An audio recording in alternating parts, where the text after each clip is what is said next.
Oh boy. Oh boy. You're eating in the mess of tents when you hear something rumbling. Your bowl and cutlery start rattling. People look around in alarm. Could it be another attack? So soon? You begin to hear shouting from outside. Someone runs into the tent. There's something falling from the sky, they shout. It's on fire. You join the crowd of people leaving your temporary structures to gather in the colony square. People are squinting up into the milky, quiet sunlight, pointing and gesturing wildly. It's impossible to miss the thing hurtling towards you from space, like a great big ball of fire coming straight for you. Is this it? Is this the end? After all we've been through, a meteor is gonna land in the middle of our already ruined colony and kill us all? Oh, that's not a meteor. Mars grabs your shoulder. It's another ship, she exclaims. Look, look, it's another spaceship from Earth. Excitement ripples through the crowd. Could it be? You stare up unbelievingly at the rapidly approaching ship. The flames of its entry into the atmosphere dissipate, but a thick column of greasy black smoke trails behind it. Soon you can hear the whistle of it ripping through the atmosphere at terminal velocity. It's coming right at us! It's an enormous ship, coming at you way too fast. The ship's reverse thrusters fire, trying to slow it down so it doesn't smash into a billion pieces when it hits the planet. Everyone scatters to take cover. You crouch behind some rocks, throw your arms over your head, and squeeze your eyes shut. You hear the massive spaceship touch down in geoponics, of course, plowing through the fields and grinding over what was left of the greenhouse. You're thrown to the ground from the force of the impact as shrapnel and small rocks zing past your head. It grinds along like some roaring monster, cutting a great scar through the colony, kicking up an enormous cloud of dust. Finally, the ship comes to a creaking, stuttering halt. You and the other colonists carefully crawl out of your hiding places, coughing and rubbing your eyes. The new ship is half buried and half obscured by dust, but you can tell it's from Earth. You squint to make out stenciled letters. Heliopause. A hatch opens in its side, and silhouettes begin to emerge. Silhouettes with guns? Soldiers march out of the dust and quickly surround all of the remaining colonists.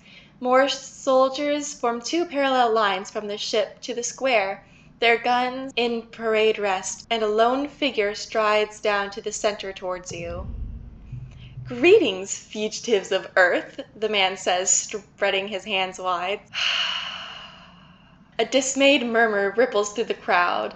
The adults exchange significant looks. Chief Engineer Instance tries to slip out of the crowd, but she's stopped by a line of soldiers. The man smiles.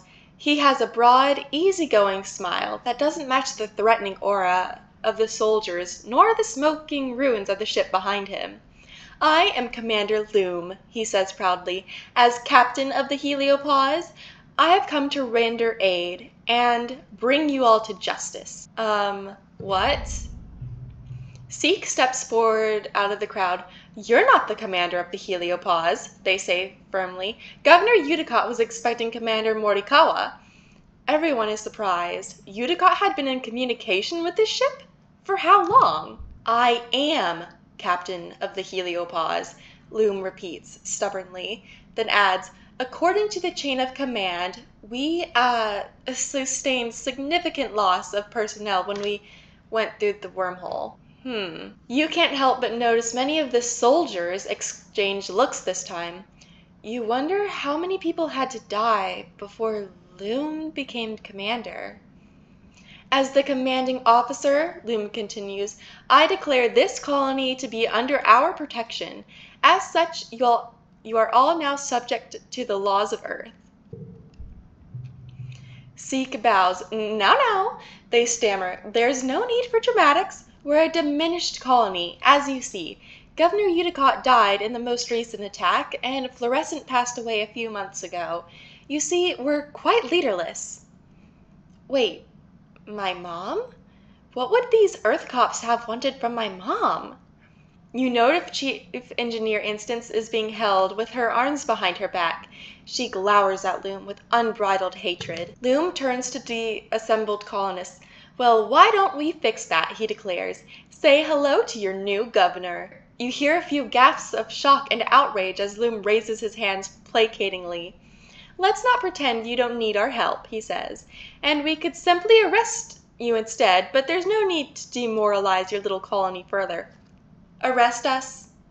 Arrest us. And then what are you gonna do? I mean, really. Judging from the number of guns on display, you don't think you have a choice in this. No one knows how to react. A new governor from Earth? Nearly 100 new colonists, most of them trained soldiers? What does this mean for the colony? The crowd disperses slowly, and the council members follow Loom back to the heliopause, presumably to talk about the future of the colony. I hope. Oh yeah, especially since one of the council members is our dad. You track down your friends. So, what do you think about these new people? Mars asks. Oh, Anemone. She looks so distraught. I don't know. I mean, maybe they'll be able to help us rebuild enough to survive? Anemone nods, her eyes on the soldiers nearby. Did you see all those guns? She says quietly. If we'd had a bunch of guns like that, it would have gone different. The entire colony is now twice as many of you, sets to work on salvaging the wreckage of the heliopause, tearing it down and combining it with the Stratospheric's remaining engine section. Spirits are high, though these new colonists from the heliopause aren't like any people you've met before. With their uniforms and weapons, they're more like an invading force than a rescue. You aren't sure what this means for the colony, or for the future.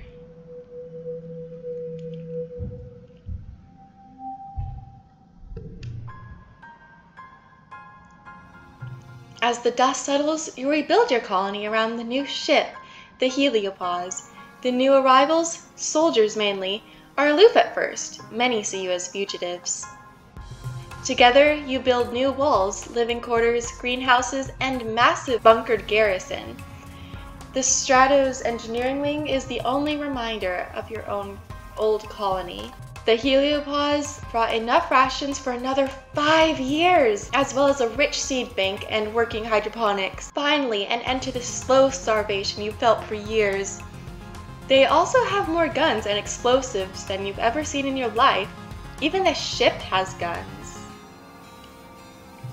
A full stomach, a roof over your heads, and the promise of safety convinces most Strato colonists to accept the Helios.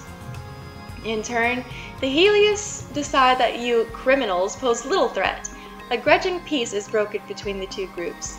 You decide they aren't so different, really. There are even Helio children, born among the stars, just like you. After a month of hard work, you and your dad move into your new quarters. You have your own bedroom for the first time in your life. You place a picture of your mother on the shelves beside your bed. You step out into your very own balcony to watch the new colony, its grounds bustling with so many strangers and strange new ideas. You feel something rising in your chest that you haven't felt in some time. Hope. Excitement. What will this new day bring? You better get out there and find out. And its dad is starving. But maybe we should still be kind of cautious. And I guess we'll see what this new season brings next time.